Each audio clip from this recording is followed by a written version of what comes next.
Salut à tous, aujourd'hui petite vidéo, comment nettoyer son échappement. Donc là on commence déjà par le démonter, moi je l'ai passé au diluant dans un premier temps afin d'enlever vraiment le plus gros. Donc on voit là où il y avait le collier, on voit que c'est déjà plus gras, plus attaqué.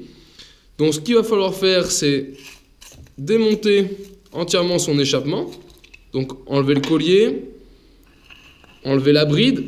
Ici sur ce modèle, chaque échappement est forcément un peu différent. Donc toutes ces pièces seront à nettoyer. Et pour ce qui reste de l'extérieur, on va utiliser la bonne vieille méthode du Belgum avec de la paille de fer ou laine de fer afin de le faire briller.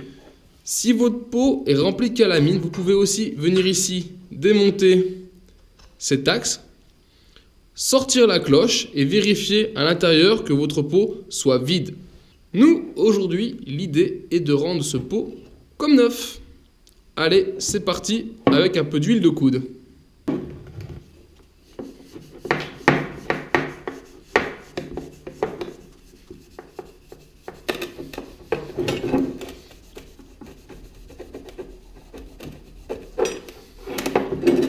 Donc voilà plusieurs minutes que je frotte cet échappement sous tous les sens. Donc on va mettre un petit coup de chiffon pour se donner une idée du résultat. Et voilà. Donc ça, c'est le pot une fois la paille de fer et le Belgum passé. Là on voit une trace, donc c'est normal. C'est là où il y a le collier de serrage. Et donc il a dû vibrer et a mangé le chrome. Donc ça c'est pas rattrapable, c'est la ferraille. Sinon tout le reste, comme on voit, est vraiment bien revenu. Maintenant, me reste à passer la bride, donc attention aux joints.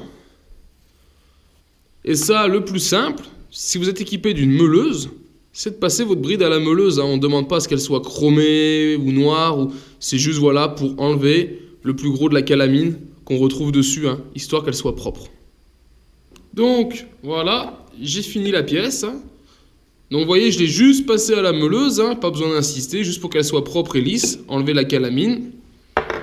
Pareil, j'ai nettoyé aussi le collier de serrage du pot d'échappement. Et au passage, le petit boulon. Il ne reste plus qu'à remonter l'ensemble et le réinstaller sur la machine. Pensez bien, quand vous êtes équipé d'une bride, de remonter dessus le joint qui va se situer entre la bride et l'échappement et de contrôler la présence ici du joint extérieur qui lui fera l'étanchéité avec le moteur. J'espère que cette vidéo vous a été utile. Je vous invite à me rejoindre sur ma chaîne YouTube 100% mobilette Youngtimer pour d'autres vidéos.